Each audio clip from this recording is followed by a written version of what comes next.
আজকের সেমিনার ছিল, আব্দুল্লাহ সালাফি হাফেজাহুল্লাহ তিনি উপস্থিত ছিলেন। একেবারে ফাঁকা মঞ্চে যেন বক্তব্য, মানে সেমিনারে যে বক্তব্য রাখবেন, সেমিনারে যুবকেরা থাকবে, সেমিনারে বিশেষ করে শিক্ষিত ব্যক্তিরাও অংশগ্রহণ করবেন, একেবারে মনে হচ্ছে যেন ফ্লপ।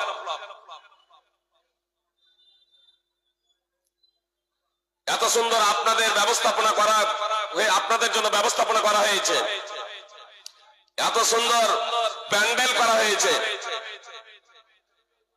এতগুলো আলোচক আনা হয়েছে, এর পিছনে এতটা খরচ করা হচ্ছে, তারপরে যদি আমরা ইসলামের কিছু বিষয় সম্পর্কে অবগত না হয়ে এখান থেকে শূন্য হাতে ফিরে যাই, তাহলে এ জাতির সত্যিই দুরবস্থা অতি সন্নিকটে।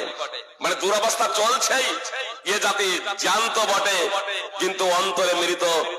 আর এজন্যই মুসলিমদের আজকে এই দুরবস্থা, মুসলিমদের উপরে জুলম নির্যাতন চলছে।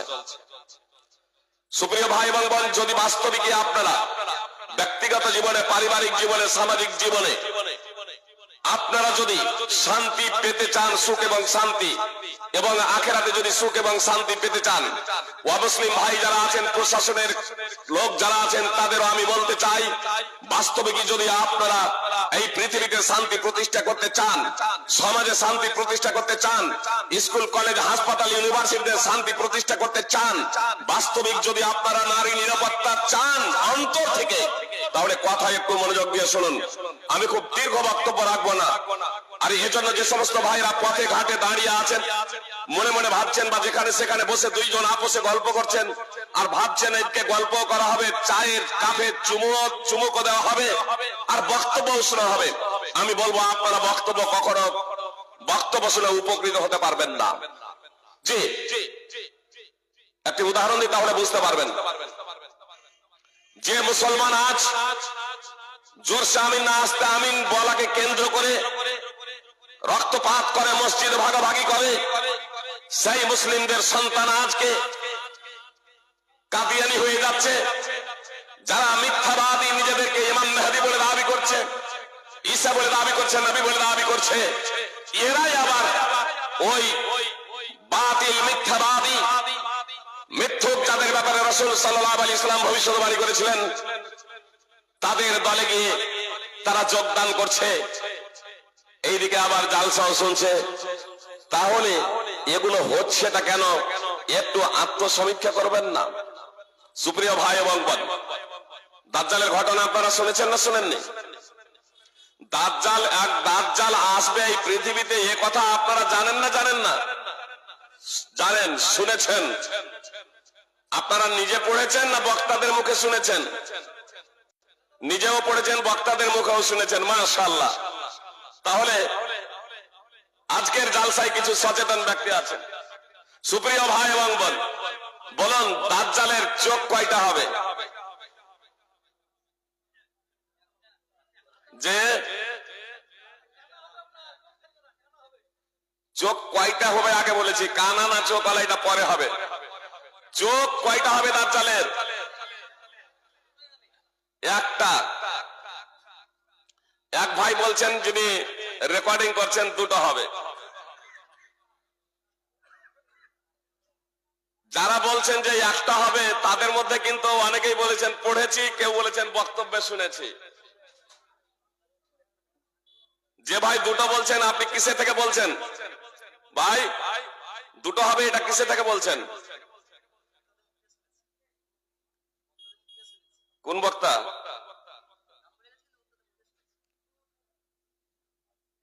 এক ভাই বলছেন আমি বক্তার মুখেই শুনেছি, আবার অনেকেই বলছেন যে বক্তার মুখেই শুনেছি, আবার কেউ বলছেন পড়েছি। তাহলে এবার মতানৈক্য হলো কেন? আমি যদি বলি মতানৈক্য, তো মতানৈক্য কেন? এ মতভেদ কেন? দুটোই তো সঠিক হবে না। কেউ বলবেন দুই চোখ হবে, কেউ বলবেন এক চোখ হবে, আর দুটোই সঠিক হবে, পরস্পর বিরোধী। একই সত্তা, একই ব্যক্তির ব্যাপারে এটা তো কখনো সম্ভব নয়। কি বলছেন? তাহলে যিনি বলছেন দুটো হবে চোখ, তিনি সঠিক কথা বলছেন, অথবা তার কথাটা অবাস্তব, সঠিক নাই। যারা বলছেন একটা চোখ হবে, তাদের কথাটা সঠিক হবে। কি বলছেন? তাহলে এই যে বলবেন, তাহলে যিনি একজন শুনেছেন, এখানে এতগুলো লোক বসে আছে, আর একজন বলছেন দুটো চোখ হবে, বাকি সবাই বলছি আমরা দুটো চোখ হবে, তাহলে যিনি একটা বলছেন তার কথাটা ভুল, তাই না? যে কি বলছেন, সাধারণ দৃষ্টিকোণ থেকে সেটাই হওয়া চাই। যেমন কেউ কেউ বলে যদি আমরা যদি বাতিল যদি হই, আমাদের মাযহাবটা মানহাজটা যদি বাতিল যদি হয়, আমাদের মাসলাক যদি বাতিল হয়, তাহলে আমরা সংখ্যায় বেশি কেন? দেখছেন না পৃথিবীতে মিথ্যাবাদীদের সংখ্যা বেশি, তো মিথ্যাবাদীরা হকের উপরে আছে নাকি? দেখছেন না বেনামাজির সংখ্যা বেশি, তো বেনামাজিরা হকের উপরে আছে নাকি? সুপ্রিয় ভাই এবং বোন, কোন জিনিসের আধিক্য হকের মানদণ্ড নয়, বরং হক এবং বাতিলের মাঝে পার্থক্য নির্ণয়কারী হলো আপনার কোরআন এবং সুন্নাহ। কোরআন এবং সুন্নাহ অনুকূলে যার কথা হবে, সে কম হোক এবং বেশি হোক, সেটা হবে হক, সেটা হবে নিখুঁত এবং নির্ভেজাল। সুপ্রিয় ভাই এবং বোন, তাহলে যিনি বলছেন যে বক্তার মুখে শুনেছি দাজ্জালের চোখ দুটো, তিনিও বলছেন বক্তার মুখে শুনেছি। যারা বলছেন দাজ্জালের চোখ একটা, তারাও বলছেন বক্তার মুখে শুনেছি। তাহলে নিঃসন্দেহে কোনো একটা জায়গায় ভুল করেছেন। কি বলছেন? ভুল হয়েছে না হয়নি? আমি আগেই বলেছি, চায়ের কাপে চুমু দিবেন আর বক্তব্য শুনবেন, আধা শুনবেন আধা ছাড়বেন, আধা শুনবেন আধা ছাড়বেন। শুনুন, আজ যে মানুষ কাদিয়ানি হয়ে যাচ্ছে, বা শাকিল বিন হানিফ আবার বম্বে নিজেকে ইমাম মেহেদী বলে দাবি করেছে। এর আগে মির্জা গোলাম আহমদ কাদিয়ানি নিজেকে নবী বলে দাবি করেছিল, পরে আবার ঈসা বলে দাবি করেছিল, এবং শেষ পর্যন্ত নবী বলে দাবি করেছে। সুপ্রিয় ভাই এবং বোন, এবং আমার এবং আপনার সন্তান যারা মূলত জোরে আমিন বলাকে কেন্দ্র করে, জোরে আমিন নাস্তামিন বলাকে কেন্দ্র করে মসজিদ ভাগাভাগি করে, তারাই আবার তাকে নবী বলে নিজের ঈমানকে বিনষ্ট করে তারা ধর্মচ্যুত এবং মুরতাদ হয়ে গেছে। সুপ্রিয় ভাই এবং বোন, জান্নাতের পথে থেকে তারা জাহান্নামের পথে চলতে আরম্ভ করেছে। সুপ্রিয় ভাই এবং বোন, আসুন, আসলে এই বিভ্রান্তি থেকে আমরা তখনই বাঁচতে পারবো যখন আমরা কথাগুলো একটু মনোযোগ দিয়ে শুনবো। দাজ্জালের চোখ যারা বলছেন যে একটা হবে, তাদের কথাটা সঠিক নয়, বুঝলেন? একজনই যিনি বলেছেন যে দুটো হবে, তার কথাটাই সঠিক। কেন এটা? তার কথাটাই কেন সঠিক? বুখারী মুসলিম সহ বিভিন্ন হাদিস গ্রন্থে আছে। আপনার সলুয়া মাদ্রাসাতে বুখারী পড়ানো হয়, মুসলিম পড়ানো হয়, হাদিস পড়ানো হয়, তাদেরকে জিজ্ঞেস করবেন দাজ্জালের চোখ হচ্ছে দুটো। সহিহ বুখারী হাদিস নম্বর 1555, সহিহ বুখারী হাদিস নম্বর 7408, সহিহ মুসলিম হাদিস নম্বর 2933-34, মুসনাদ আহমদ হাদিস নম্বর 23479, আরো অন্যান্য হাদিস গ্রন্থ এসব হাদিস রয়েছে। সুপ্রিয় ভাই এবং বোন, তাহলে দাজ্জালের চোখ হচ্ছে দুটো। আচ্ছা, এবার বলুন দ্বিতীয় প্রশ্ন, একটু জানতে হবে। আমি যদি সাধারণ ভাবে বলে যাই, সাধারণত বক্তারা আমরা বলে যাই সাধারণ ভাবে, আর অনেক সময় আমরা গল্পের মাধ্যম দিয়ে সময় কাটিয়ে দিই। তো প্রথম নম্বর হচ্ছে আমাদের গল্প বাদ দিতে হবে, কোরআন এবং সুন্নাহর কথা বলতে হবে, কোরআন এবং সুন্নাহর কথা বলতে হবে। একান্ত প্রয়োজনে কোরআন এবং সুন্নাহকে যথার্থভাবে বুঝার লক্ষ্য এবং উদ্দেশ্যে কোন দৃষ্টান্ত উপস্থাপন করা যেতে পারে। সুপ্রিয় ভাই এবং বোন, তাহলে আমি আপনাদের বলি, দাজ্জালের চোখ দুটো আমরা জানতে পারলাম নবী সাল্লাল্লাহু আলাইহি সাল্লামের অমীয় বাণী দ্বারা। এবার বলুন, দাজ্জালের চোখ কয়টা কানা হবে? কয় চোখ কানা?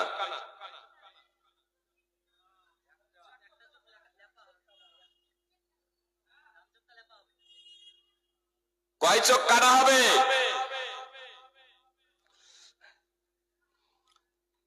এ ভাই আমারই বক্তব্য শুনেছে, কিন্তু সবসময় ওই রেকর্ডিং আসলে শুনতে গেলে মানে বক্তব্য গুলিয়ে ফেলছে। একবার বলছে বাম চোখ লেপা, একবার বলছে ডান চোখ লেপা, মানে বক্তব্য আদা আদা হয়ে গেছে। আরে ভাই, বক্তব্য রেকর্ডিং হচ্ছে, ও চুপ করে বসেন, বক্তব্য শুনেন, আর এখানে যা রেকর্ডিং হচ্ছে পরে আবার শুনবেন, না হলে কিন্তু বক্তব্য ভালোভাবে আপনিও বুঝতে পারবেন না। বক্তব্য শুনেছেন কিন্তু বক্তব্য বুঝতে পারেননি। সুপ্রিয় ভাই এবং বোন, দাজ্জালের দুই চোখই কানা হবে। নবী সাল্লাল্লাহু আলাইহি সাল্লাম বলছেন, পৃথিবীতে আল্লাহ তাআলা যত নবী রাসূল প্রেরণ করেছিলেন, প্রত্যেক নবী মিথ্যাবাদী দাজ্জাল সম্পর্কে, দাজ্জালের ফিতনা থেকে তার উম্মতকে সতর্ক করেছিলেন। সে হবে কানা, আর তোমাদের প্রতিপালক কানা নন। সহিহ বুখারী হাদিস নম্বর 7131 এবং সহিহ মুসলিম। সুপ্রিয় ভাই এবং বোন, বলবেন এটা তারা তো বোঝা গেল না যে দুটা চোখ কানা না একটা চোখ কানা। আরো স্পষ্ট করি, নবী সাল্লাল্লাহু আলাইহি সাল্লাম এমন ভাবে বিবরণ দিয়েছেন দাজ্জাল এবং ইমাম মেহদী এবং ঈসা আলাইহিস সালামের আগমন সম্পর্কে, আমরা যদি কথাগুলো যদি মনোযোগ দিয়ে শুনি তাহলে ইনশাআল্লাহ আমরা বিভ্রান্ত হব না। আমরা বিভ্রান্ত হব না। যারা নিজেদেরকে মিথ্যা নবী বলে ইমাম মেহদী বলে দাবি করে তাদের ষড়যন্ত্রে আমরা লিপ্ত হব না ইনশাআল্লাহ। তো আমি শুধু কয়েকটা পয়েন্ট এখানে আপনাদের বলে দেব, একটু আপনারা মনোযোগ দিয়ে কথাগুলো শুনবেন। দাজ্জালের দুই চোখ হবে কানা। ডান চোখ প্রসঙ্গে রাসূলুল্লাহ সাল্লাল্লাহু আলাইহি সাল্লাম বলছেন কান্নাহা ইনাবুন তাফিয়া, ডান চোখটা যে কানা হবে তো তা হবে আঙ্গুরের মতো ফোলা। যেমন আমাদের দুই চোখটা একটু ভিতরে ঢুকে আছে, তাই না? যদি দুই চোখের কেউ অন্ধ হয় বা এক চোখের অন্ধ হয় তাহলে আমাদের মতোই তার চোখটাও ভিতরে ঢুকে আছে, তাই না? কিন্তু দাজ্জাল যে কানা হবে তো তার ডান চোখটা হবে কান্নাহা ইনাবুন তাফিয়া। রাসূল সাল্লাল্লাহু আলাইহি সাল্লাম বলছেন দাজ্জালের ডান চোখ হবে আঙ্গুরের মতো ফোলা, বাইরে বেরিয়ে থাকবে। বুঝতে পেরেছেন? সহিহ বুখারী হাদিস নম্বর 7123, সহিহ মুসলিম অন্যান্য হাদিস গ্রন্থে হাদিস রয়েছে। আর দাজ্জালের বাম চোখ প্রসঙ্গে রাসূলুল্লাহ সাল্লাল্লাহু আলাইহি সাল্লাম বলছেন ওয়াদ-দাজ্জাল আওয়ারুল আইনি ইউসরা, দাজ্জালের বাম চোখ হবে কানা। ডান চোখ কানা, বাম চোখ কানা। সুনান ইবনে মাজাহ এবং সহিহ মুসলিম হাদিস নম্বর 2933। তাহলে ডান চোখ কানা, বাম চোখ কানা পেলাম। ডান চোখের ধরন সম্পর্কে রাসূল সাল্লাল্লাহু আলাইহি সাল্লাম বলেন ডান চোখটা হবে আঙ্গুরের মতো ফোলা। বাম চোখের এবার আকৃতি বর্ণনা করছেন রাসূল সাল্লাল্লাহু আলাইহি সাল্লাম, ধরন এবং গঠন। ওয়া ইন্না দাজ্জাল মামসুল আইনি ইউসরা আলাইহা যাফারাতুন গালিযা, নিশ্চয় দাজ্জালের বাম চোখটা হবে লেপা, তার উপরে থাকবে নখের মতো পুরু চামড়া। যে আপনার যে জালসার যে ইস্তার হ্যান্ডবিল আছে সেই হ্যান্ডবিল দিয়ে দেখবেন, জালসার যে হ্যান্ডবিল আছে সেই হ্যান্ডবিল দিয়ে আপনারা দেখবেন কিছুই দেখা যাবে না। এখানে এই যে দেখছেন সামান্য একটা, আপনাদের কাউকে দেখা যাচ্ছে না। এটা যখন চোখে ধরেছি কাউকে দেখা যাচ্ছে না, আমার চোখ আছে তবুও। তো বাম চোখ প্রসঙ্গে রাসূলুল্লাহ সাল্লাল্লাহু আলাইহি সাল্লাম বলছেন একটা হবে কানা আর তারপরে হবে সেটা একবারে পুরো লেপা সমতল। আলাইহা যাফারাতুন গালিযা, তার উপরে থাকবে নখের মতো পুরু চামড়া। বলেন কোনভাবে দেখা সম্ভব? সহিহ মুসলিম হাদিস নম্বর 2934, মুসনাদ আহমদ হাদিস নম্বর 23479। লফজ মুসনাদ আহমদে। সুপ্রিয় ভাই এবং বোন, এত দ্বারা আমরা কি বুঝতে পারলাম? দাজ্জালের দুটোই চোখ হবে কানা, ডান চোখ হবে ফোলা আর বাম চোখ হবে লেপা, তার মাঝে লেখা থাকবে কাফের। দুই চোখের মাঝে, বুখারী মুসলিমের হাদিস, যে রেফারেন্স করে দিয়েছি ওর মধ্যে পেয়ে যাবেন। দাজ্জালের দুই চোখের মাঝে নবী সাল্লাল্লাহু আলাইহি সাল্লাম বলছেন মাকতুবুন বাইনা আইনাইহি কাফির, দাজ্জালের দুই চোখের মাঝে লেখা থাকবে কাফির। ইয়াকরাহু কুল্লু মুমিনিন কাতিবিন ওয়া গায়রি কাতিব, প্রত্যেক মুমিন, প্রত্যেক মুসলমান, সে স্বাক্ষর হোক অথবা নিরক্ষর, সে তা অধ্যয়ন করতে পারবে, সে তা পাঠ করতে পারবে। যে দুই চোখের অন্ধ সেও পড়তে পারবে, যে দুই চোখের অন্ধ সেও পড়তে পারবে, যার বর্ণ জ্ঞান নেই সেও পড়তে পারবে। শর্ত হলো একটাই, আপনাকে মুসলমান হতে হবে। মুসলমান ঘরে জন্মগ্রহণ করেছেন আপনি, মুসলমান। এই থিওরিতে হবে না, এই থিওরিতে হবে না যে আপনি মুসলমান ঘরে জন্মগ্রহণ করেছেন আপনি মুসলমান, আমি মুসলমান ঘরে জন্মগ্রহণ করেছি আমি মুসলমান, এই থিওরিতে হবে না।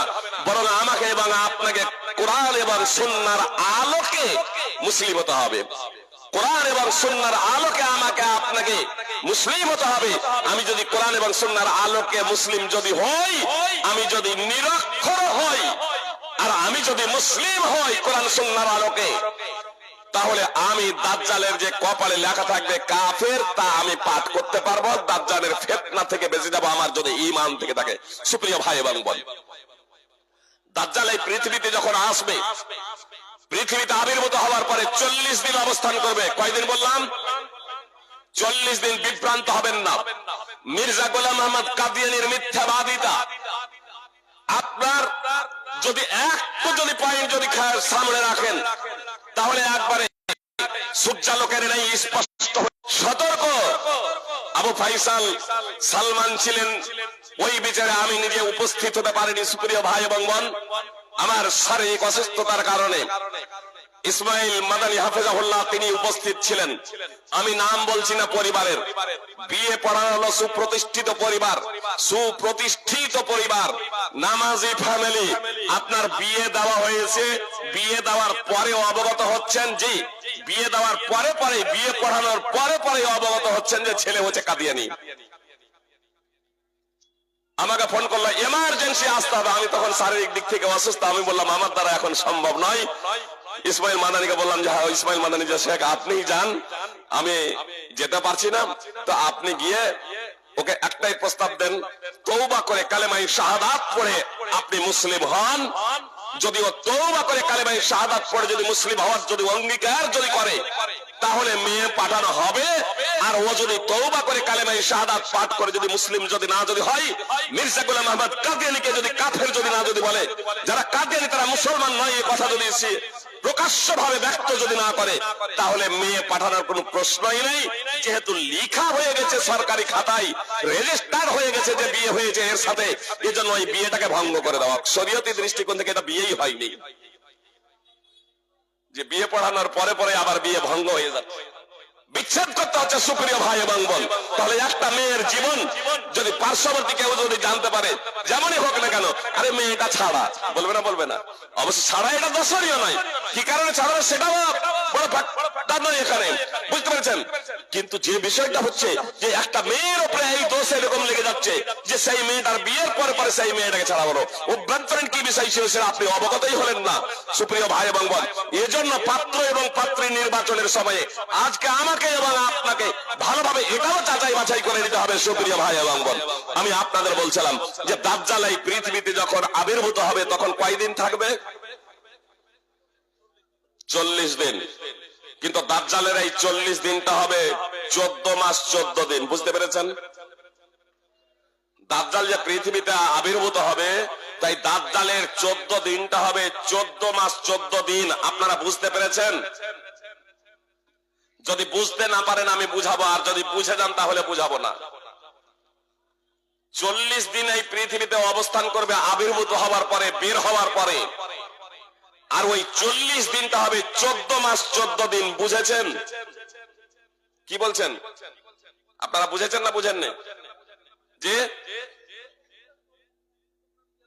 বুঝতে পারেন না?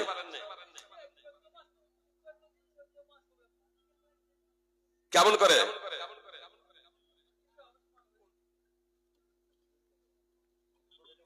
একটু বুঝার প্রচেষ্টা করুন। নবী সাল্লাল্লাহু আলাইহি সাল্লাম বলেছেন, নবী সাল্লাল্লাহু আলাইহি সাল্লামের হাদিসের ভিত্তিতে বলছি, দাজ্জাল যখন এই পৃথিবীতে আসবে তার একটা দিন হবে 1 বৎসরের সমান। একটা দিন হবে 1 বৎসরের সমান। আর এটা রূপক অর্থে নয়, এটা রূপক অর্থে নয়, প্রকৃত অর্থেই দাজ্জাল যখন এই পৃথিবীতে আসবে তার একটা দিন হবে 1 বৎসরের সমান। এজন্য যারা অপব্যাখ্যা করে, যারা কোন কোন জায়গায় 3 মাস 4 মাস ধরে সূর্য ডুবেই না, তো এটা তো গত বছরও ছিল, তার আগের বছরে ছিল, বছর বছর ধরে চলে আসছে, তাই না? কি বলছেন? তাহলে ওই সব দিন না, মুহাম্মদ সাল্লাল্লাহু আলাইহি সাল্লাম মদিনাতে বলছেন আর একটা দিন হবে 1 বৎসরের সমান। একটা দিন হবে 1 বৎসরের সমান, এটা প্রকৃত অর্থে। তাহলে একটা দিন যখন 1 বৎসরের সমান হবে, তাহলে 1 বৎসর কয় মাস হলো? 12 মাস আছে, এখনো 39 দিন। একটা দিন হবে 1 মাসের সমান, তাহলে কয় মাস হলো? 13 মাস আছে, এখন 38 দিন। একটা দিন হবে 1 সপ্তাহ, হলো 7 দিন, তাহলে হলো 13 মাস 7 দিন, আর ওইদিকে 37 দিন। আবার 1 মাস লেন, হলো 14 মাস, 7 আর 7 14, 14 মাস 14 দিন। এবার বুঝে এসেছে না আসেনি? তাহলে একটা দিন এখনো 1 বছরের সমান হয় নাই। সাহাবায়ে কেরাম রাদিয়াল্লাহু তাআলা আনহুদের সম্মুখে যখন রাসূল সাল্লাল্লাহু আলাইহি সাল্লাম এই কথা ব্যক্ত করছেন, তখন সাহাবায়ে কেরাম রাদিয়াল্লাহু তাআলা আনহুম বলছেন যে আল্লাহ রাসূল সাল্লাল্লাহু আলাইহি সাল্লাম একটা দিন যখন 1 বছরের সমান হবে, তখন কি ওই দিনে রাতে 5 ওয়াক্তের নামাজ আমাদের জন্য যথেষ্ট হবে? আমরা যদি 5 ওয়াক্তের নামাজ পড়ি, তো ওই 5 ওয়াক্তের নামাজ কি আমাদের জন্য যথেষ্ট হবে? তো নবী সাল্লাল্লাহু আলাইহি সাল্লাম বললেন, লা না, উকদুরুল্লাহ, তোমরা হিসাব করে পুরো 1 বছরের সালাত আদায় করবে। যে দিন রাত 1 বছরের সমান হয়ে যাবে, সেই দিন রাতে 1 বছরের হিসাব করে পুরো 1 বছরের নামাজ আদায় করতে হবে। তখন 5 ওয়াক্তের নামাজ যথেষ্ট হবে না। 1 বছরের আপনাকে নামাজ পড়তে হবে, 12 মাসের নামাজ পড়তে হবে। একদিন রাতে, একটা দিন এবং রাতে 1 বছর 12 মাসের আপনাকে নামাজ পড়তে হবে। 365 দিনের আপনাকে নামাজ পড়তে হবে। সুপ্রিয় ভাই এবং বোন, 1 বছর পূর্ণ। সহিহ মুসলিম হাদিস নম্বর 2937 নওয়াস বিন সামান রাদিয়াল্লাহু তাআলা আনহু সূত্রে বর্ণিত, এবং সুনানে আবি দাউদ হাদিস নম্বর 4321, মুসনাদ আহমদ সহ অন্যান্য হাদিস গ্রন্থ ওই হাদিস রয়েছে। তাহলে এটা স্পষ্ট হয়ে গেল যে এখনো একটা দিন 1 বছরের সমান হয়নি। কি বলছেন? ইমাম মেহেদী এবং দাজ্জাল এবং ঈসা আলাইহিস সালামের সমন্বয় ঘটবে একই সময়ে। তবে ঈসা আলাইহিস সালাম আসমান থেকে অবতরণ করবেন ইমাম মেহেদী এবং দাজ্জালের পরে। ইমাম মেহেদী এবং দাজ্জাল আসবে আগে, আর তারপরে ঈসা আলাইহিস সালাম আসমান থেকে অবতরণ করবেন। সুপ্রিয় ভাই এবং বোন, এই কথা সহিহ হাদিস দ্বারা স্পষ্টভাবে প্রমাণিত। সুনানে সহিহ মুসলিম হাদিস নম্বর 2937 এবং সুনানে আবি দাউদ হাদিস নম্বর 4321, যেখানে একটা দিন 1 বছরের সমান হয় নাই। তাহলে এত দ্বারা প্রমাণিত হলো এখনো ঈসা আলাইহিস সালাম আসেন নাই, আর ইমাম মেহেদীও আসেন নাই। ফলে মির্জা গোলাম আহমদ কাদিয়ানী যে নিজেকে ইমাম মেহেদী এবং ঈসা নবী বলে দাবি করেছে, এটা 100% মিথ্যা। বর্তমানে শাকিল বিন হানিফ বোম্বাইয়ের সে নিজেকে ইমাম মেহেদী বলে দাবি করেছে, এটাও হচ্ছে একেবারে মিথ্যা। এটাও হচ্ছে মিথ্যা। সুপ্রিয় ভাই এবং বোন, ঈসা আলাইহিস সালাম যখন আসবেন তখন মুসলিমদের আমির তৎকালীন হবেন ইমাম মেহেদী। ফায়াকুলু আমিরুহুমুল মেহেদী তাআলা সাল্লি বিনা। ঈসা আলাইহিস সালাম যখন আপনার দামেস্ক তথা সিরিয়ার পূর্ব প্রান্তে আপনার মসজিদের সাদা মিনারার নিকটে যখন অবতরণ করবেন, 2 জন ফেরেশতার ডানায় ভর দিয়ে, তখন মুসলমানদের নেতা আমির ইমাম মেহেদী বলবেন, তাআলা সাল্লি বিনা, আমাদের নামাজের ইমামতি করুন। আপনার ইমামতি আমরা নামাজ আদায় করব। তখন ঈসা আলাইহিস সালাম বলবেন যে না, আপনারাই করুন। উম্মতে মুহাম্মাদী তথা উম্মতে মুসলিম আর মুহাম্মদ সাল্লাল্লাহু আলাইহি সাল্লামের উম্মতের এই মাহাত্ম্য এবং ফজিলতের কারণে সুপ্রিয় ভাই এবং বোন, ঈসা আলাইহিস সালাম ইমামতি করবেন না, ইমাম মেহেদীকে ইমামতি করারই তিনি নির্দেশ প্রদান করবেন। ইমাম ইবনে কাইয়িমের বিখ্যাত বই আল মানারুল মুনিফ এবং আল্লামা নাসরউদ্দিন আলবানী রাহিমাহুল্লাহর সিলসিলাতুল আহাদিসে যায়িফা, সিলসিলাতুল আহাদিসে সাহিহা হাদিস নম্বর 2236। আমি আপনাদের বলছিলাম যে এই উম্মতে মুসলিমার এতটা মাহাত্ম্য এবং মর্যাদা যে ঈসা আলাইহিস সালাম যে আসমান থেকে অবতরণ করবেন, তো তিনি ইমামতি করবেন না, এই উম্মতেরই ব্যক্তিদেরকে ইমামতি করার জন্য আগে বাড়িয়ে দেবেন। মুহাম্মদ সাল্লাল্লাহু আলাইহি সাল্লামের আহলে বাইত থেকে ফাতেমা রাদিয়াল্লাহু তাআলা আনহার বংশে এক ব্যক্তি জন্মগ্রহণ করবেন, যার নাম হবে মুহাম্মদ, পিতার নাম হবে আব্দুল্লাহ। তিনি ইমামতি করবেন, তার ইমামতিতে ঈসা আলাইহিস সালাম নামাজ পড়বেন। সুপ্রিয় ভাই এবং বোন, এই উম্মতে মুসলিমার এতটা মাহাত্ম্য এবং মর্যাদা, সেই মুসলিম জাতি আজ পদদলিত, নিষ্পেষিত। এই মুসলিম জাতি অধপতনের অন্যতম কারণ হলো যে মুসলিম জাতি কোরআন এবং সুন্নাহ সম্পর্কে অবগত নয়, কোরআন সুন্নাহ জানে না, কোরআন সুন্নাহ শিখার প্রচেষ্টা করে না।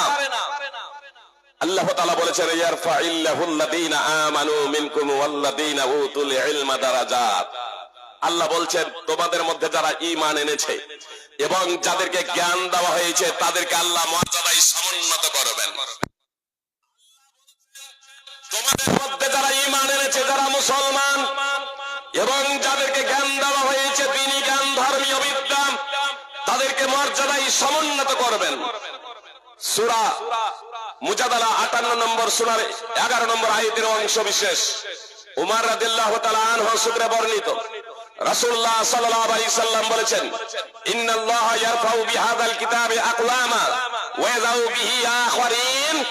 নিশ্চয় আল্লাহ তাআলা এই কিতাবের মাধ্যমে, পবিত্র কোরআনের মাধ্যমে কাউকে মর্যাদায় সমুন্নত করেন, আর কোরআনের কারণেই আল্লাহ তাআলা কাউকে অপমান করেন, কাউকে অপমানিত করেন, কাউকে লজ্জিত করেন।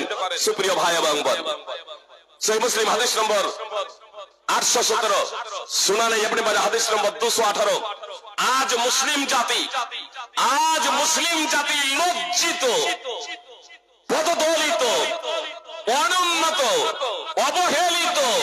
এর অন্যতম কারণ হলো যে পবিত্র কোরআনকে আমরা ছেড়ে দিয়েছি, ওহীকে আমরা ছেড়ে দিয়েছি। সুপ্রিয় ভাই এবং বোন, এই জন্য যদি আমাদের মর্যাদা ফিরে পেতে হয়, তাহলে ওহীকে আমাদের আঁকড়ে ধরতে হবে। আমি আমার বক্তব্যের প্রারম্ভে বর্তমান পরিস্থিতিকে কেন্দ্র করে একটা কথা বলেছি। যারা মুসলমান ভাই আছেন, যারা প্রশাসনের কর্মকর্তা আছেন, তারাও কথা একটু মনোযোগ দিয়ে শুনুন। আরজি কর ঘটনার পরে নারী নিরাপত্তাকে কেন্দ্র করে হাজারো প্রচেষ্টা করা হয়েছে যাতে নারী সুরক্ষিত হয়, নারী নিরাপত্তা বজায় থাকে, নারীদের উপরে জুলম নির্যাতন যাতে না হয়। আপনার শুধু কলকাতা বা পশ্চিমবঙ্গ নয়, শুধু ভারতবর্ষ নয়, পৃথিবীর বিভিন্ন দেশে লক্ষ লক্ষ মানুষ আরজি কর ঘটনাকে কেন্দ্র করে আন্দোলন করেছে। 3 মাস অতিক্রান্ত হয়ে গেছে, এখনো ন্যায় এবং ইনসাফ মেলেনি। অপরাধী এখনো অধরা, যাকে অপরাধী বলে সাব্যস্ত করা হচ্ছে, বলছে বারবার চিৎকার করে যে আমাকে কথা বলতেই দেওয়া হয়নি, আমাকে ভয় দেখিয়ে করা হয়েছে, আমাকে ফাঁসানো হয়েছে। বাস্তব বিষয় দ্বিতীয় বিশ্ববিধাতা জানেন। আমি শুধু আপনাদের এতটুকু আপাতত বলতে চাই যে নারী নিরাপত্তাকে কেন্দ্র করে এত আন্দোলন, যারা আন্দোলন করছি তাদের মধ্যেই হয়তো আন্দোলনের কর্মীর মুখোশ পরেও সেটা হতে পারে, রাত্রে করে আন্দোলন। আর যারা আন্দোলন করলো যে নারীদের নিয়ে, আবার দিনে করে আন্দোলন, আর আপনার রাত্রে আবার তাদেরকে ধর্ষণ করে। এই ঘটনাও পত্র পত্রিকায় প্রকাশিত। নারী ধর্ষিত হচ্ছে, থানায় যাচ্ছে, আবার থানাতেও সেখানে সে ধর্ষিত হচ্ছে, বলাৎকার করা হচ্ছে থানাতে তাকে। সুপ্রিয় ভাই এবং বোন, সমস্ত থানা নয়, সমস্ত পুলিশ নয়, বাস্তব অবাস্তব সেটা তো আদালত ফাইসালা করবে। সবকিছু শোনার পরে আপাতত পত্র পত্রিকায় যা কিছু আমরা দেখছি, যা কিছু আমাদের সমাজে ঘটে চলেছে, সেই বিষয়টা আমি আপনাদের কাছে বলছি। শুধু এই পশ্চিম বাংলার মাটিতে নয়, সারা পৃথিবীতে, সৌদি ছাড়া পাকিস্তানেও হয়, বাংলাদেশেও হয়, আমার ভারতবর্ষেও হয়, আমেরিকাতে, ইংল্যান্ডেও হয়, জাপানে, ফ্রান্সেও হয়, সৌদি ছাড়া আমি আপনাদের এই কথা বললাম। সুপ্রিয় ভাই এবং বোন, নারী নিরাপত্তা আজ নিবৃত্তে ক্রন্দন করছে। সুপ্রিয় ভাই এবং বোন, যারা মানবতার মুখোশ পরে নারী নিরাপত্তা দেব বলে যারা আন্দোলন করছে, তারাই তার মধ্যে তাদের ঈশ্বর সম্ভ্রম লুণ্ঠন করছেন। তাদের মধ্য থেকেই কেউ সুপ্রিয় ভাই এবং বোন, এটা হচ্ছেটা কেন? আমি বলেছি আপনাদের প্রশাসনের কর্মকর্তা যারা আছেন, অমুসলিম আছেন, মুসলিম ভাই বোন যারা আছেন, তারা প্রত্যেকেই কথা একটু আমার মনোযোগ দিয়ে শুনবেন। বক্তব্য দীর্ঘায়িত করব না, কথা একটু মনোযোগ দিয়ে শুনেন। যেটা হচ্ছেটা কেন, সমস্যার সমাধান কোথায়? বলবেন এই যুগ ফিতনার যুগ, পাপাচারের যুগ, পাপাচারের যুগ। এগুলো হবে যতই যা কিছু করি না কেন। আপনি যদি বাস্তবিক নারী নিরাপত্তা চান, আপনি যদি বাস্তবিক সুদ ঘুষ বন্ধ করতে চান, আপনি যদি প্রকৃত অর্থেই যদি শান্তি প্রতিষ্ঠা করতে চান দেশে, আপনি যদি আপনার পরিবারে শান্তি প্রতিষ্ঠা করতে চান, তাহলে আমি বলবো যে এই যুগে ওই 21শ শতাব্দীতেও একবার সৌদির দিকে তাকান। মক্কা এবং মদিনায়, মসজিদে নববী এবং মসজিদে হারামে প্রতিদিন প্রায় 10 লক্ষ মানুষ ফজরের নামাজে, এশার নামাজে, ফজরের নামাজেও প্রায় 10 লক্ষ মানুষ উপস্থিত হন। পুরুষ এবং মহিলা, যুবক এবং যুবতী, ছেলে এবং মেয়ে। ধর্ষণ বলাৎকার তো দূরের কথা, ধর্ষণ বলাৎকার তো দূরের কথা, ছেড়ছাড় পর্যন্ত হয় না। এমনকি কোন মহিলাকে কোন পুরুষ কোন যুবক কটূক্তি পর্যন্ত করে না। 9 যুলহিজ্জা সুপ্রিয় ভাই এবং বোন, আমি এটা বাংলা ইংরেজি তারিখ দিয়ে বুঝাতে পারবো না, মানে কেউই বাংলা ইংরেজি তারিখ দিয়ে বুঝাতে পারবো না। যখন সময় নিকটে আসবে তখন অবশ্য বলতে পারবো নির্ধারিত টাইমটা, মানে আরবিক হিসেবে সেই টাইম 9 যুলহিজ্জা। 9 যুলহিজ্জা দিবাগত রাতে কুরবানির আগের দিন, সৌদি আরবে কুরবানির আগের দিন 9 যুলহিজ্জা সূর্য অস্তমিত হয়ে যাওয়ার পরে মুজদালিফার মাটি খোলা আকাশের নিচে, আমাদের মাথার উপরে ছাউনি আছে, সেখানে মাথার উপরে ছাউনিও থাকে না। কি গরম কি শীত থাকে না সেখানে মাথার উপরে ছাউনি নাই, কোন তাবু ঘর সুপ্রিয় ভাই এবং বোন। ইদানিং কিছু এক একটা তাবু এরকম হয়েছে সুপ্রিয় ভাই এবং বোন। আপনার পূর্ণ খোলা আকাশের নিচে আমার মা এবং বোনেরা, আমার মেয়েরা, সুপ্রিয় ভাই এবং বোন, পৃথিবীর সুন্দর থেকে সুন্দরতম রমণী যুবতী আপনার থাকে ওই খোলা আকাশের নিচে মুজদালিফার মাঠে রাত্রি যাপন করে। বিভোর ঘুমে তারা ঘুমায়। সেখানে পুলিশ বন্দুক পিস্তল নিয়ে ঘোরাফেরা করেন না, ভলেন্টিয়ার বন্দুক পিস্তল নিয়ে ঘোরাফেরা করেন না। রাত্রে সবাই বিশ্রাম করেন। প্রায় 20 লক্ষ নরনারী, যুবক এবং যুবতী, মুসলিম মুসলিমা, পুরুষ এবং মহিলা 20 লক্ষ প্রায় 9 যুলহিজ্জা দিন গিয়ে সূর্য অস্তমিত হওয়ার পরে মুজদালিফার মাঠে খোলা আকাশের নিচে রাত্রে তারা রাত্রি যাপন করে, ঘুমায় একই ছাতার তলে, একই ছাদের নিচে। ছাদ বলতে আপনার আসমান, আসমানের নিচে। এখন পর্যন্ত কেউ বলতে পারবে না যে একটা মেয়েকে কোন যুবক ছেড়ছাড় করেছে। এ কথা বলবেন না যে সব ওই মাদ্রাসার শিক্ষক গুলো বা আনোয়ার ফাইজির মতো হয়ে সব ওখানে যায়। জি না, পৃথিবীর বিভিন্ন প্রান্ত থেকে আপনার দাড়িহীন চোর ডাকাত তারাও আপনার হজে যায়। জি, হজে যায়। তারপরেও সেখানে কেন নারী নির্যাতন হয় না? কেন সেখানে নারীকে বলাৎকার করা হয় না? কেন নারীকে সেখানে ছিটছাড় করা হয় না? সুন্দর থেকে সুন্দরতম রমণী সেখানে খোলা আকাশের নিচে একই ছাদের নিচে যুবক যুবতী সেখানে রাত্রি যাপন করে, তারপরেও সেখানে কেন বিশ্রাম করা হয় না সুপ্রিয় ভাই এবং বোন? তার কারণ আপনি অনুসন্ধান করবেন না। টাইম যেহেতু আমি আপনাদের বেশি অনেক আলোচক আছেন, শুধু 2টা পয়েন্ট আমি আপনাদের বলে দিই সুপ্রিয় ভাই এবং বোন। একটা পয়েন্ট হচ্ছে আমার মা এবং বোনেরা, আমার মেয়েরা সেখানে শালীন পোশাক পরে। এক, আমার মা এবং বোনেরা শালীন পোশাক পরে। 2, চোর ডাকাত হলেও, বদমাশ হলেও, দুষ্ট হলেও যখন ওই জায়গাতে যায় মক্কা এবং মদিনা, মুজদালিফার মাঠে নিজের মানসিক ভাবনাকে পরিবর্তন করে বাড়ি থেকেই সেখানে বের হয় যে আমি আল্লাহ অভিমুখে যাত্রা করেছি, আল্লাহ আমাকে দেখছেন। আল্লাহর ভয় হৃদয়ে সদা জাগ্রত। ফলে চোখ যদি কখনো নারীর দিকে পড়েও যায়, সঙ্গে সঙ্গে চোখটাকে অবনত করে নেই, নিচে করে নেই, যে কারণে কোনো প্রকারের দুর্ঘটনা ঘটে না। আমার এই ভারতবর্ষেও সেটা হতে পারে। সেই অবস্থা নারী নিরাপত্তা যদি চাই, এই 2টো শালীন পোশাক এবং আমাদের মানসিক ভাবনার পরিবর্তন ঘটাতে হবে সুপ্রিয় ভাই এবং বোন। আর মানসিক ভাবনার পরিবর্তন ধর্মীয় শিক্ষা ছাড়া সম্ভব নয়।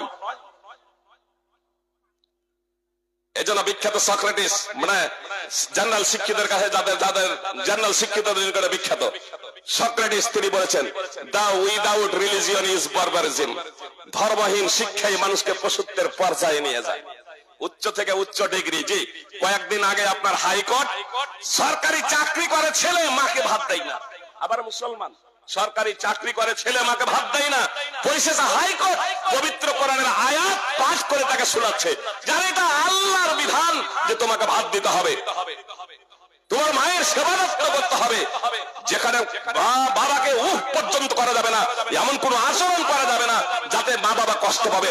সুপ্রিয় ভাই এবং বোন, মা ভাত রান্না করেছে, যদি শক্ত হয়ে যায়, লবণ বেশি হয়ে যায়, আপনি মুখ ফুটে এ কথাও বলতে পারেন না যে কেমন করে রান্না করেছে, লবণ বেশি হয়ে গেছে, ঝাল বেশি হয়ে গেছে, লবণ দাওনি, মা দুঃখ পাবে, এইটুকু আপনি বলতে পারবেন না। আল্লাহ নিষেধ করেছেন কোরআনে। আপনি যদি মুসলিম হন, ধর্মীয় শিক্ষা ছাড়া মানবতা প্রতিষ্ঠিত হতে পারে না পৃথিবীতে সুপ্রিয় ভাই এবং বোন। একটা উদাহরণ দিয়ে বুঝার সুবিধার্থে খুব সহজে এটা আপনারা বুঝতে পারবেন সুপ্রিয় ভাই এবং বোন, এবং ইসলামের প্রাসঙ্গিকতা যে বর্তমান যুগেও অতীতে যেমন ছিল বর্তমান যুগেও তেমনি ভবিষ্যতেও তেমনি ইসলাম ছাড়া আমরা পারিবারিক জীবনে এমনকি ব্যক্তিগত জীবনে করতে সম্ভব নয়। একটা উদাহরণ দিয়ে বুঝতে সুবিধা হবে সুপ্রিয় ভাই এবং বোন। আলোচক সোহেল সালাফি, আপনি রেডি থাকবেন, কথা খুব মনোযোগ দিয়ে শুনুন, কয়েক মিনিটের মধ্যে আমি বক্তব্য দিতে করছি। লোহা এবং চুম্বক, এই লোহা এবং চুম্বক এই দুটো জিনিসকে যদি পাশাপাশি রাখা হয়, একটু ডিস্টেন্সে চুপ করে থাকবে তো? লোহা এবং চুম্বককে যদি একটু ছাড়াছাড়ি পাশাপাশি রাখা হয় তাহলে চুপ করে থাকবে? চুপ করে থাকবে না, একে অপরকে জড়িয়ে ধরবে। যদি ওদেরকে বলেন যে তোদেরকে যাতে একে অপরকে জড়িয়ে না ধরে, তাহলে কি করতে হবে? মিডিলে প্রাচীর দিতে হবে। কি বলছেন? যদি বলেন যে লোহা যাতে চুম্বককে জড়িয়ে না ধরে, চুম্বক যাতে লোহাকে জড়িয়ে না ধরে, যে দুর্বল হবে সে টানবে। লোহা যদি ভারী যদি হয় আর চুম্বক যদি হালকা হয় তো চুম্বককে টেনে নেবে লোহাই, আর চুম্বক যদি ভারী যদি হয়, লোহা যদি হালকা হয় তাহলে লোহাকে টেনে নেবে চুম্বকে। পাশাপাশি থাকবে না, পাশাপাশি থাকবে না, একে অপরকে টানবেই। আপনি দেখছেন না গুজরাটে মা কচি মেয়ে 57 বছরের শিক্ষক, 57 বছরের শিক্ষক দাদা তুল্য নানা তুল্য তার হাতে তুলে দিচ্ছে। প্রাথমিক বিদ্যালয়ে পড়ে কচি মেয়ে, যে 57 বছরের শিক্ষক যে স্কুলে পড়ায় সেই স্কুলেই আপনার সেই মেয়েটা পড়তো। কচি মেয়ে, সেই মেয়েকে আপনার বলাৎকার করে আপনার হত্যা করে দিল। এ তো অহরহ ঘটছে সুপ্রিয় ভাই এবং বোন, আপনার গুজরাটে এ তো অহরহ ঘটছে সুপ্রিয় ভাই এবং বোন। পাশাপাশি সম্ভব নয়। এজন্য ইসলাম যদি দেখেন তাহলে পুরুষ এবং নারীদের ক্ষেত্র আলাদা করেছে। যদি একান্ত প্রয়োজনে পাশাপাশি থাকতে হয়, যেমন আপনার মসজিদে হারামে দেখবেন একই সাথে সব তওয়াফ করছে, কেউ কাউকে কটূক্তি করে না, কেউ কারো দিকে কুদৃষ্টিতে তাকায় না। একই সাথে পুরুষ এবং মহিলা, যুবক যুবতীদের কোনো সমস্যা নাই। খোলা আকাশের নিচে, একই ছাদের নিচে, যে আসমান ছাদ, ছাদের নিচে পুরুষ এবং মহিলা, যুবক যুবতী মুজদালিফার মাঠে তারা বিশ্রাম নেন, কোনো সমস্যা হয় না। কেন এটা সমস্যা হয় না? বলবেন যে পৃথক ফৈজি সাহেব, তো এখানে তো প্রয়োজনে একসাথে আছে, তবুও কেন বিশৃঙ্খলা হয় না? যে পাশে যদি রাখতে হয় তাহলে কিভাবে রাখতে হবে জানেন? চুম্বকেও যদি কাপড় জড়িয়ে দেন আর লোহাতেও যদি কাপড় জড়িয়ে দেন, দিয়ে যদি রাখেন তাহলে আকর্ষণ করবে? কি বলছেন? করবে না, করবে না। তাহলে চুম্বকেও কাপড়, এতেও কাপড়। আমি আপনাদের বলেছি আমার মা বোনেরা শালীন পোশাক পরে। জি, অভিনেত্রী গেলেও সে তখন আর ওই অর্থালঙ্গ উলঙ্গ হয়ে যায় না মুজদালিফার মাঠে।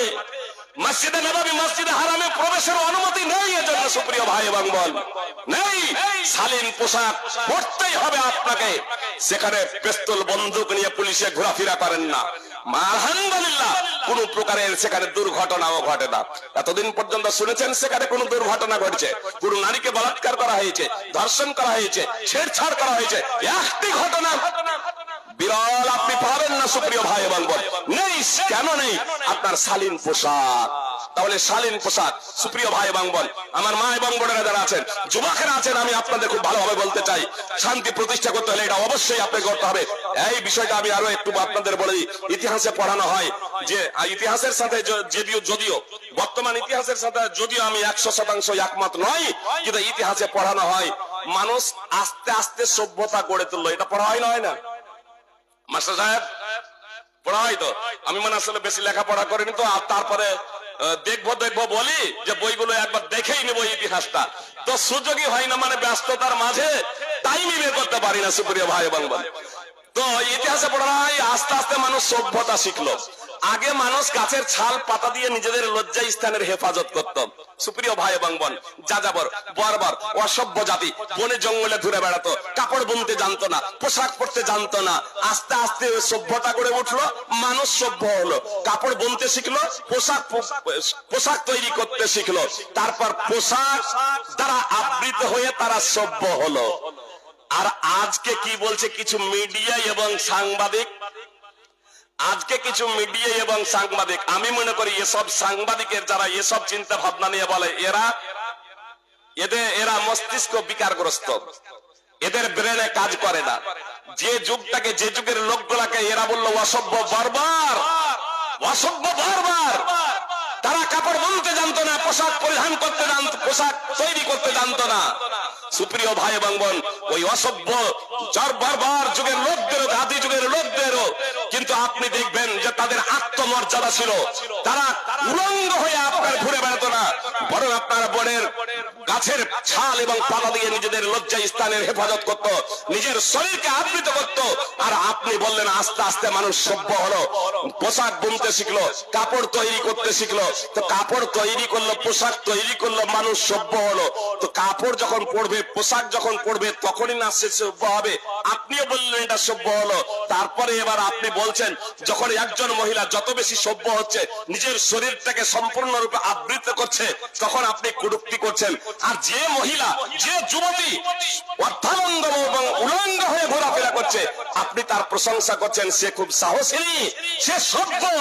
আপনি কি পাগল নন? আপনাদের বলতে চাই, এই দুষ্ট পাগলদের চক্রান্তে, ষড়যন্ত্রে আপনারা লিপ্ত হবেন না।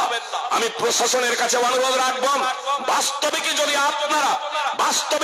আপনারা যদি নারী নিরাপত্তা প্রতিষ্ঠা করতে চান, যদি শান্তি প্রতিষ্ঠিত করতে চান, তাহলে মা এবং বোনদেরকে শালীন পোশাক পরতে বলুন, ইসলামের শিক্ষা গ্রহণ করুন সুপ্রিয় ভাই এবং বোন। আর আমি বিশেষ করে মুসলিমদের বলবো, সুপ্রিয় ভাই এবং বোন, আপনারা যদি জান্নাতে যদি যেতে চান, তাহলে অবশ্যই মা এবং বোন, আপনারা যদি নিজেদের সম্ভ্রম সম্মানের হেফাজত যদি করতে চান, তাহলে অবশ্যই শালীন পোশাক পরবেন।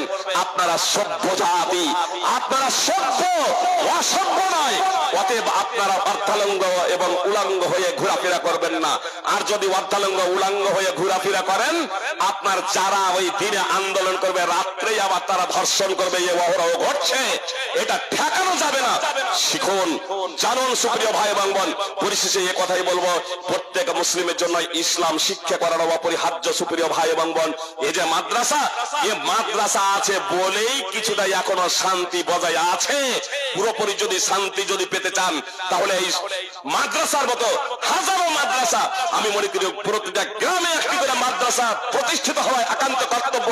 এবং সরকার স্কুল, শুধু স্কুল প্রতিষ্ঠা করলে হবে না, তার দ্বারা ধর্মহীন শিক্ষা ছাড়া পশুত্ব তৈরি হবে, পশুত্ব স্বভাব সম্পৃক্ত মানুষ তৈরি হবে, সভ্য মানুষ, রুচি সম্পন্ন বোধ সম্পন্ন মানুষ, রুচি বোধ সম্পন্ন মানুষ আপনার তৈরি হবে না। এই জন্য শুধু শিক্ষা দিলে হবে না, সুশিক্ষা দিতে হবে। আপনি জেনারেল শিক্ষাও করুন, ইংরেজি শিখুন, বাংলা শিখুন, ভূগোল শিখুন, বিজ্ঞান শিখুন, জীবন বিজ্ঞান শিখুন, কিন্তু সাথে সাথে ধর্মীয় শিক্ষাই সুশিক্ষিত হন। আল্লাহ তাআলা আমাদের প্রত্যেকে পবিত্র কোরআন ও সুন্নাহ অনুযায়ী জীবনযাপন করার তৌফিক দান করেন। আমিন। আসসালামু আলাইকুম ওয়া রাহমাতুল্লাহি ওয়া বারাকাতুহু।